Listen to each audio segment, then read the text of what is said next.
ऊपर की बात है। क्या पता है कि वो 1 साल के समय तुम्हारो भी 1 महीने में पूरा करते हैं, 2 महीना में करते हैं, 15 दिन में करते थे। अच्छा महाराज जी, जब हनुमान चालीसा पढ़ते हैं तो उसमें क्या मतलब काफी ब्रह्मचर्य का नियम अपनाना पड़ता है? जो हम कायदे से ब्रह्मचर्य तो व्यक्ति को रहना चाहिए। लेकिन गृहस्थ आदमी ब्रह्मचर्य कैसे रहेगा? जो हम बात कर रहे हैं, गृहस्थ पक्को ब्रह्मचारी हो हमारे से। गृहस्थ से गृहस्थ बहुत बड़ा ब्रह्मचारी होता है, हो उनकी प्रेरणा, उनकी मर्जी हो जी। तो जब बगैर बुलाए आदमी आता है तो हम समझ लेते हैं उनकी मर्जी है, तो उसका हर संभव असंभव काम हो जाता है। जी। अब जैसे आपके पास में तो कई ऐसे होंगे उदाहरण, जैसे आपके पास ऐसा कोई अनुभव है जो आया हो और आप जो बताना चाहते हो? जैसे हम कहानी बता, हम तो ना कछु बताओ चाहत जी, लेकिन हम तुम्हें समझाओ चाहते हैं जी, कि हनुमंत लाल के लिए कोई भी असंभव काम ही नहीं है। आज दिन तक जी, कभी हमें धोखा ही नहीं मिला। जी। अच्छा महाराज जी, जैसे आपने बताया था कि हनुमान चालीसा पढ़ो, अच्छा हनुमान चालीसा पढ़ो और सुंदरकांड पढ़ो, दोनों में अंतर क्या है? जो भी बात कर रहे हैं जी। कोई अंतर ना है। हनुमान चालीसा एकदम हो जात तत्कालीन। हाँ, तुरंत जल्दी। हाँ, जल्दी हुई आप तो बाको संयम बनो रहा। जी। और सुंदरकांड में बामे वक्त लगा। अच्छा महाराज जी ने हनुमान चालीसा पढ़ी, ठीक है, अब वो क्या हो गया, जैसे किसी के बीच में सौर हो गई या ऐसा कुछ काम हो गया जिससे कि नियम हमारा टूट गया, तो जब हम फिर से दोबारा नियम बनाने के लिए हम क्या करें? अब बामे तो जो है कि जो अब बात कर रहे हैं कि सौर से और पूजा से कायदे से कोई संबंध नहीं हो। जैसे काऊ के परिवार है, उसके घर में भी यदि लड़के का जन्म हुआ है और पिता भी प्रसूत गृह में नहीं जाता है तो कोई सूतक नहीं है। नहीं, वो तो बच्चा घर में ही आ गया, बच्चा माँ दोनों घर में आ गई। जैसे घर में आई है जी, तो उससे कोई लेना देना नहीं। भाई पूजा स्थल कायदे से अलग होता है। और उसमें पूजो में कि कोई जो ऐसो सांस्कृतिक सनातनी कोई गणित ना है। सनातनी तो गणित यह है कि हर स्थिति में भगवान का स्मरण, ध्यान, मनन, चिंतन, पाठन पठन, ये सब अब तुम्हारे लिए उत्तम और लाभकारी है। अच्छा महाराज जी, इसमें जैसे हम अगर चालीसा करते हैं तो कितने दिनों में हमें फायदा पता शुरू लगने लगता है? अब जब जामे दिया है, ये अपने आस्था के ऊपर की बात है। हमारे गणित से तो कि हमने हनुमान चालीसा पढ़ो तो बाको उचित हमें हाल फल मिल जाए। जैसे फिर भी कितने दिनों में? ना जो बात कर रहे हैं हमारे दिमाग से तो हाल मिले, फिर भी कोई टाइम मिलेगा उतना कितना जी, जितने की तुम पात्र होगे।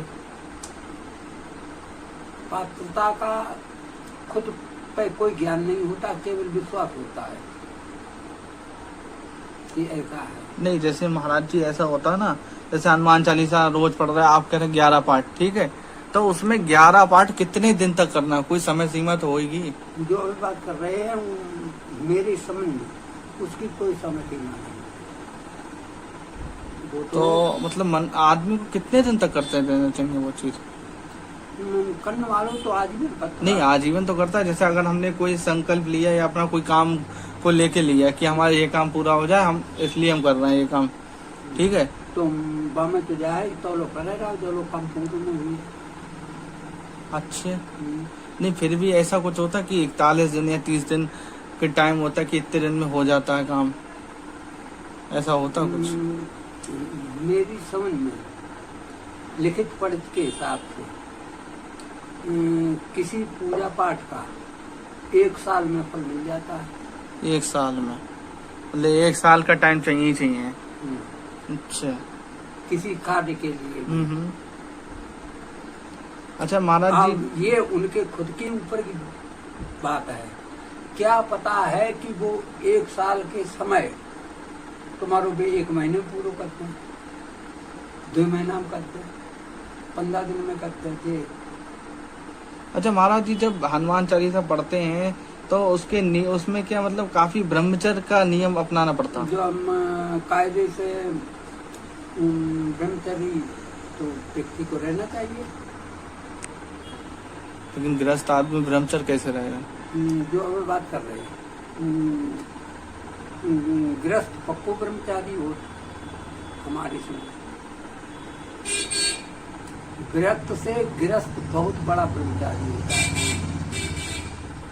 कलयुग में तो ये कहा गया कि एक नार सो ब्रह्मचारी। स्त्री नहीं है तो मन भटकता रहा, इंद्रिय मन के नियंत्रण से बाहर हो गई, मन के सुझाव चलने लगी, कुछ ना कुछ पर। अच्छा। हाँ, वो तो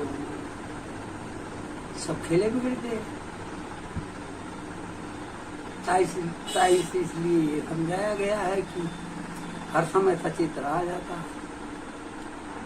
अच्छा महाराज जी, जैसे देखते हैं ना कि आदमी को बहुत जल्दी नजर लग जाती है, या आदमी को कुछ कर दिया तो बहुत जल्दी उनका प्रभाव हो जाता है, कुछ कटकर्म लोग करते हैं, तो उसके लिए क्या करें, उससे बचाव क्या है?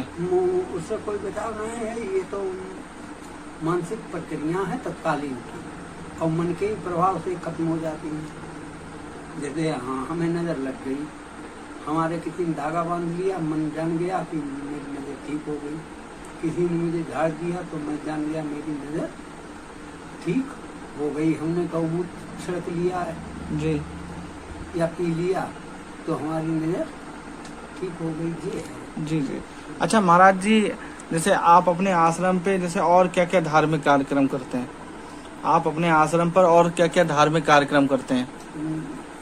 जैसे ये देखो, सुंदरकांड को पाठ जी, श्रीमद् भागवत की कथा जी जी, रामायण की कथा, ये सारा कुछ आप ही करते हो? हाँ, रामायण को पाठ जी हाँ। अच्छा, इसमें महाराज जी जो आप करते हो तो उसके लिए जैसे अगर आप किसी को करवाना हो आपके आश्रम पे आकर, तो उसके लिए आपका कोई नंबर है, उसका कांटेक्ट नंबर आप बताइए हमें। अपन? हाँ अपना, जैसे कि कोई किसी को करवाना हो आपके आश्रम पे आके तो आपसे संपर्क कर पाए हमारी वीडियो के माध्यम से। तो हम नंबर, हाँ आप देख लो, आप अपना नंबर हमें बता दो, या हम पे जो नंबर है वो हम डाल देंगे वीडियो में। हाँ, सही, ठीक है ना? हाँ। हम वो नंबर डाल देंगे। अब जैसे आप लोगों में से किसी को भी अगर धार्मिक कार्यक्रम करवाना, सुंदरकांड का पाठ और रामायण है ना, और क्या करवाते हैं आप? हवन पूजा भी करवाते हैं। हाँ।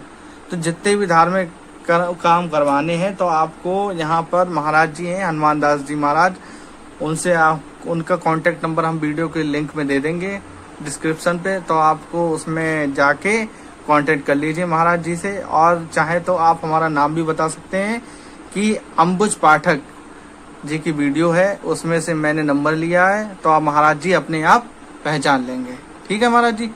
अच्छा महाराज जी, और भी है, जैसे क्या है, आदमी कुछ ना कुछ तो धारण करना चाहिए, जिससे कि आदमी की कुछ भी ऊपरी नहीं इधर उधर जैसे कहीं जा रहा है कि चौराहे लग जाता है या कुछ है, इसके बचाव के लिए कोई धागा उगा होता है क्या?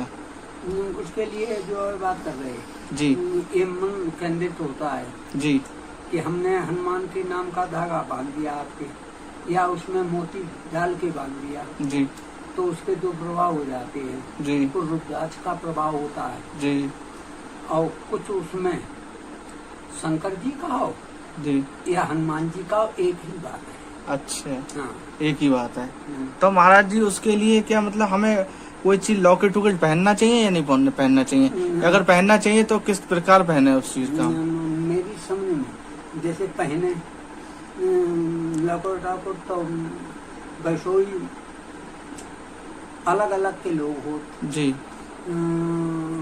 धनवान आदमी हैं जी। तो वे अपनी सोने की चैन में सोने के हनुमान जी राखत। अच्छा।